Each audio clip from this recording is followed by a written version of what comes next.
Well, thank you for the introduction, Brenda. Like she said, I'm going to be talking to you about a noxious aquatic weed that I want to get on everybody's radar here in the Carson River Watershed. So thanks so much. So today I'm going to be talking to you about Eurasian watermilfoil, or Myriophyllum spicatum. This is an aquatic weed, and you can see on the left here pictured, it creates these dense, thick mats just under the surface of the water. It's a category A noxious weed. So in Nevada, that means that it has a limited distribution, but this could be potentially because it's not getting mapped accurately. And so that's something I wanted to address in this presentation. It's native to Europe and Asia, and the introduction of the weed has a couple of different stories. Some say it possibly came over in the early 1800s into the Chesapeake Bay in the ballast of a ship. Some folks have said that it might have actually been intentionally introduced as an aquatic plant in aquariums for, your little critters, and then escaped, as a lot of weeds sometimes do. But it was first documented in Washington, D.C. in 1942. And by 1960, it was already in Lake Tahoe. There is, which, keep Tahoe blue. It's kind of surprising that this intense of a invasive weed is there. It has spread to every state besides South Dakota. And in at least 17 of those states, it's on the noxious weed list. So it's very pervasive. We first found it here in the Mexican ditch in 2015. So we weren't actually really seeing it in the river. And then it seemed to go away for a little while and came back in 2018. And since then, it's definitely spread into the river, and we've been seeing it in quite large populations every summer. So it's kind of challenging because it's temporal. It comes in late April, late spring, and then it will go away. It senesces by October. So it seems just like really crazy. And then all of a sudden you're like, oh, where'd it go? I guess we're okay, right? Well, I will hopefully debunk that a bit. So how does it get around? So imagine this aquatic weed has these long stems that are, up to 35 feet in length. And in lakes especially, so this is a really large problem in the Midwest. Boats go out there and it'll get caught in the boats, and then the boats, they don't get properly cleaned. They might go into another waterway, and that little piece or large piece can develop into a plant in itself. So really all it takes is 1 inch of this plant, it auto fragments, and that can create a new plant. So humans play a huge role in its dispersal, and it's something that we need to be aware of. We need to be aware of, making sure that we clean all of our boats, our kayaks, our fishing gear, whatever we might be doing. And this is, also in terrestrial, you want to be thinking about what's traveling on your shoes. It's just, common knowledge, prevention is key. It does also create seeds from the flowers. So the flowers come up in late June through October. And then what's kind of alarming is that even in a dried up riverbed, for up to 7 years, these seeds can stay viable. And all it will take is for that to get water again, and have warm enough water, at least 50 degrees, ideally 59 degrees, for it then to germinate and again create more of a population. So it has a lot of great adaptations to spread and take over. To identify Eurasian watermilfoil, if you're in a river or pond, stream, lake, wherever you might be, irrigation ditch, you might see some aquatic weeds. You could pull this out of the water and give it a look. When you do pull it out of the water, it actually goes limp. So that is a sign. It kind of, gets all droopy, and you can't really see its form in the water. It's very much clear. As you can see, these leaflets come out at these 4 points, kind of in an X, meaning it's 4 whorled. And if you look at each of those leaflets, see how many times it branches from those stems. So for Eurasian watermilfoil, it's going to be in the teens, 14, sometimes all the way to like 20. So they're very like densely branched on each of those little leaflets. It does produce flowers sometimes, not always, but those you'll see in the summertime. I saw it very clearly in the Carson River this past summer. You'll just see all these little like fingers kind of poking up from the water, and they're red to pinkish in color. It is rooted to the ground, so it's not a free floating aquatic weed. The roots are very like shallow and fibrous, and then they'll have these rhizomes underground. So rhizomes are, a plant adaptation that it can then continue to create new plants from these nodes underground, kind of like strawberries or stolons above ground. You'll see stolons moving across in kind of these large mats. So that's what this plant does, but underground. Like I said, can be very large, and it does prefer sediment bottom, slow moving water, so less likely when it's really rocky or super sandy, and that's where you're going to see it. So keep an eye out. Here are some lookalikes. I think everybody is always a little daunted with weeds. They're like, everything looks the same. Well, there are some differences. There is this native Eurasian, this northern milfoil. I haven't actually seen it in the Carson River, but it's to be on the lookout because it's the most similar looking. Something very distinctive though is that if you found northern water milfoil and you pulled it out of the water, it actually stays rigid, so it doesn't lose its shape. And then you can see these leaflets have much fewer nodes where it branches, so only about 7 to 10. So not in the teens like the Eurasian water milfoil. The two species do hybridize, but the hybridized version is considered fairly noxious like Eurasian water milfoil, so it should be addressed similarly. We also have, I haven't seen coontail, but coontail is very invasive. It kind of has that bushy look to it as well underwater and creates these mats, but if you dissected the little leaflet, you'll see it doesn't create, this kind of like pinnate type leaf. You'll see more of this whorled leaf. The whitewater buttercup is native. We have actually a lot of it in the Carson River that we've seen. The little leaflets have this kind of fan-like, and then the most distinctive is it'll come out with these little cute white flowers. And then the common elodea looks very different, obviously, but it grows kind of in these mats almost below the Eurasian water milfoils, what I've been seeing, and it has the 3 little leaflets. So the whitewater buttercup and the common elodea, they are native, but certain conditions can make native plants also fairly pervasive. So I'm not sure what's going on here. Maybe it's the fact that we've been having lower water years, warmer conditions. Maybe there's more nutrients coming in from agriculture. Maybe as these plants are decomposing every year, it's creating the differences in the water, but we're definitely seeing a lot more aquatic plants. So what are the impacts? Why should we care? Well, just checking out this photo here on the left, it's very thick. You make these very thick subsurface surface mats in these dense colonies. So those rhizomes, just like strawberries, when you're thinking about it, they just can keep going and going, and they are all interconnected, right?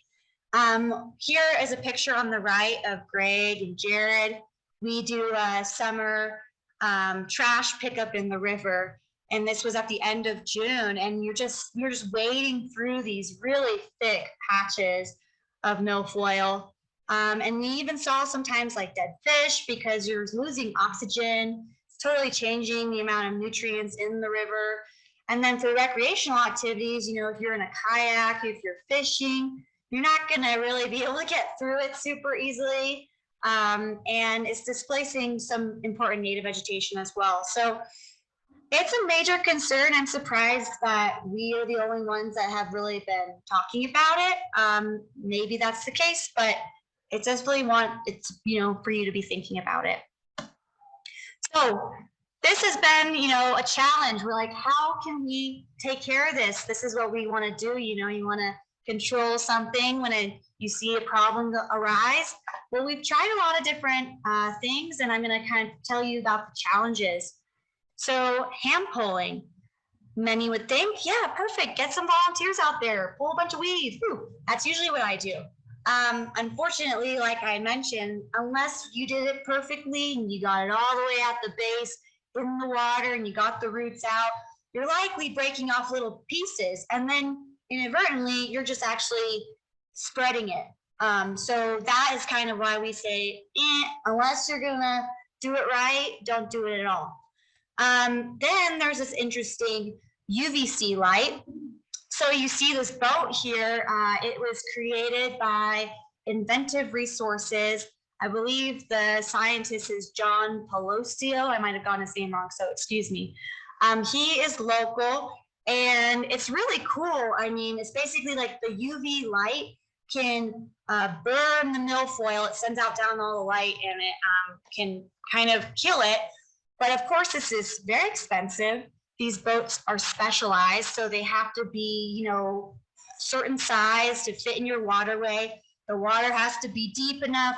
You can't have like obstructions of vegetation or rocks or anything like that. They have to be pulled in with a crane.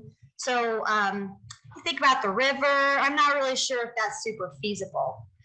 With our conditions being, you know, shallow and deep in some places. We've got rocks, we've got woody debris, we have lots of willows. This picture, though, was taken by a graduate student, Miranda Braub, and this is being used for aquatic weeds in an irrigation ditch in Fallon. So it's actually happening locally, which is pretty cool, but it just might not be the solution for our infestation. And then tarping, I couldn't find a photo of anybody tarping a river. I think, you know, maybe there's some reasons why it's a little challenging. You'd have to like go in there with some big black tarps or even like plastic tarps and somehow staple it to the ground underwater enough and suffocate the plant. And then, you know, maybe a month or two later, you could go back out and take it away, and we have made it so the plant lost all of its oxygen, it couldn't photosynthesize, and it dies. Great in theory, but hey, what if like a branch goes downstream and nicks it, you know, then the plant's still going to grow through the cracks, and then we're going to have all this micro trash happening in the river. You know, what if like pieces break off? I would never want to be responsible for putting in a bunch of black plastic into the river. I'm not sure about you, but so that one didn't seem very good either, even though it probably would be the most economical, obviously, and could possibly be done well. So it hasn't been ruled out, but you know, it just makes you a little nervous. And then lastly is this diver assisted suction removal. This is what they're mainly using in Lake Tahoe. It's very expensive, but in Tahoe, they have a lot of money. And in Tahoe, they have different conditions, right? This is a lake. And so it's pretty cool. This scuba diver goes down with this vacuum, and he like pulls out all the weeds and puts it into the vacuum, and then it gets sucked up onto this barge, and the barge then it gets somebody else like rakes it into piles, and they make sure to get it off the site and disposed of properly.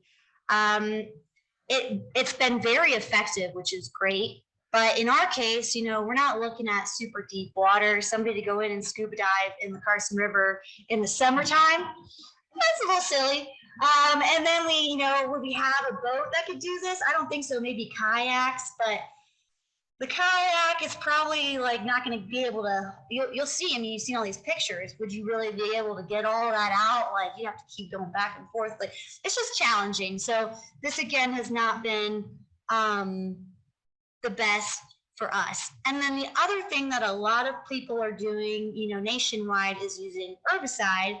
Herbicide does kill this plant, but you know, as Shane was talking about, all this water is going down and being used by our agriculture and feeding us, and we need clean water. Do we want to be pumping a bunch of herbicides, like actually like doing it on our own time to kill this plant?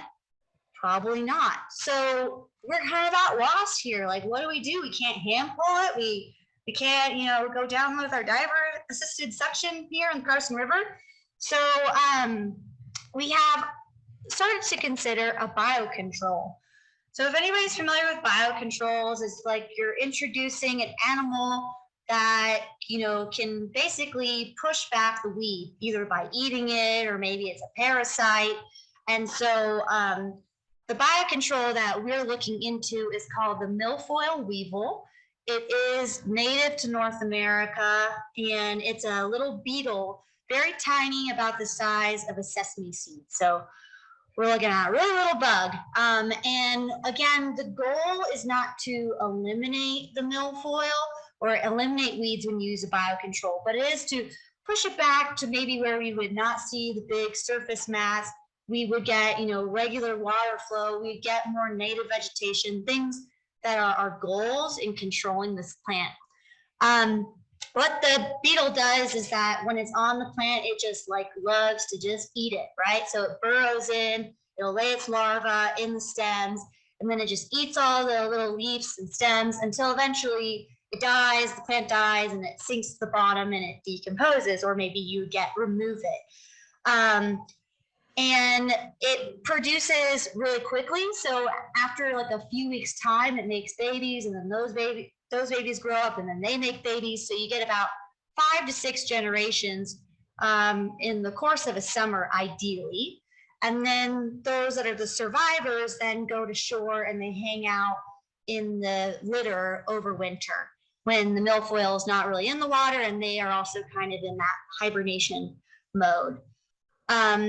The challenge, though, is that you need to have, hundreds of thousands of these little bugs to really get the results that you want. And so that is going to be costly. So we'll need funding. It's also going to be kind of intense with stocking it, and making sure that we get it throughout all the areas that the weed is persistent in. So it's not exactly like the gold standard, this is how we're going to solve the problem, but we're getting to the point where it's if we all together collectively saw this as an issue, would this be something that we could get the community on board with, try to work out to make sure we could keep our, river healthy? So with that, I want to show you this video.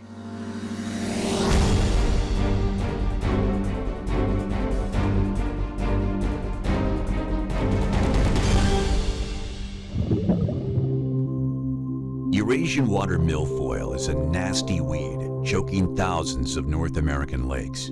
This plant is one of our biggest arch enemies in lake management. It spreads from lake to lake like a virus when boat owners neglect to clean, drain, and dry their boats before moving from one lake to another. Because it's spreading so rapidly, a war has been declared against this invasive species.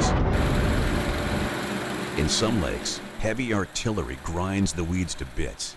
Sometimes, volunteers pull them out with their bare hands. And as a last resort, chemicals are used to bring milfoil to its death. It can be toxic to invertebrates, so if you are using it year after year after year, you're affecting the food web in the lake. We tried for 2 years with chemical treatment unsuccessfully and decided we had to do something else. So Doc Doherty and his neighbors on Lake Holcomb in Chippewa County, Wisconsin, are raising miniature soldiers to kill the invasive weeds, the tiny milfoil weevil. Usually around 1 weevil per stem is enough to pretty much guarantee you that you're going to get control of your milfoil. The milfoil weevil is a native water bug that loves to feed and propagate on Eurasian water milfoil. But the weevils are fragile. Some species of fish eat them. Conditions have to be just right for the insect to survive year after year. And stalking is extremely expensive. That's why some have given up on using the weevil to fight the war with Eurasian water milfoil.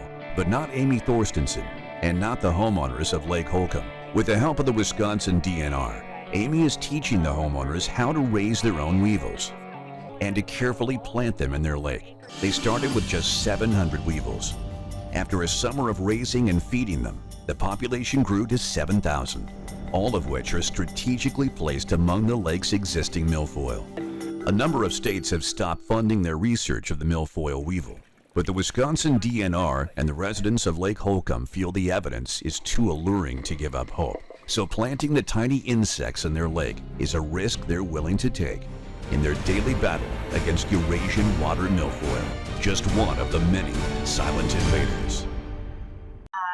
aquaculture, and we're just kind of trying to figure out if it's something that we want to take on and if it's feasible with funding and get the grants.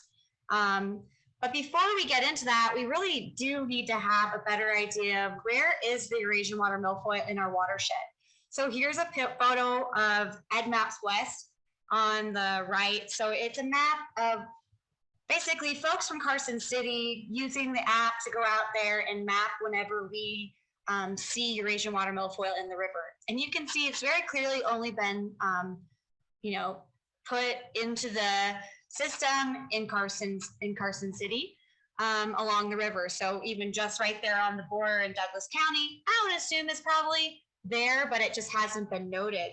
So this is something that I'm hoping everybody, we don't really know how far upstream or how far downstream we're seeing it. Maybe it really is only in Carson City, but if it is, what's the point in trying to control for it in our little section of the river when we're in the middle, so to speak, when, it could be more of it could be coming from downstream or people aren't going to be taking care of it. Sorry, I got that opposite, but you know what I'm talking about. So we need to map it.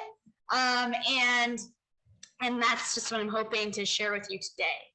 So how can you help? Well, if you're a recreationist and you like to do boating activities, please just be aware of where you're at, clean, drain, and dry your boats like that video said.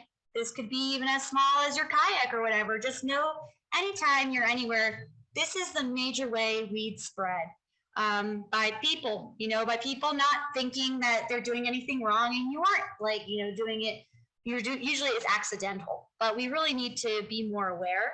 And then of course, with maps, you can download the EdMaps West app on your phone. It's super easy. You see Eurasian watermilfoil, you look it up, you take a couple photos, it'll be geolocated. You can even draw a cool polygon. So it's pretty awesome. It's really easy. That all goes back to NDA, and then that can be shared with our management decisions. So some take-home messages. This is a critical issue. Maybe some years it's going to be more apparent than others, but it's not going away anytime soon unless we address it. We do want to know the full distribution. So get out there, map it, and maybe collectively we can then think about how we want to work on controlling it. Always look for these fragments. And lastly, it might be a stretch, but using milfoil weevil could be a cool way. And having, community participation could be key. So with that, I can take some questions.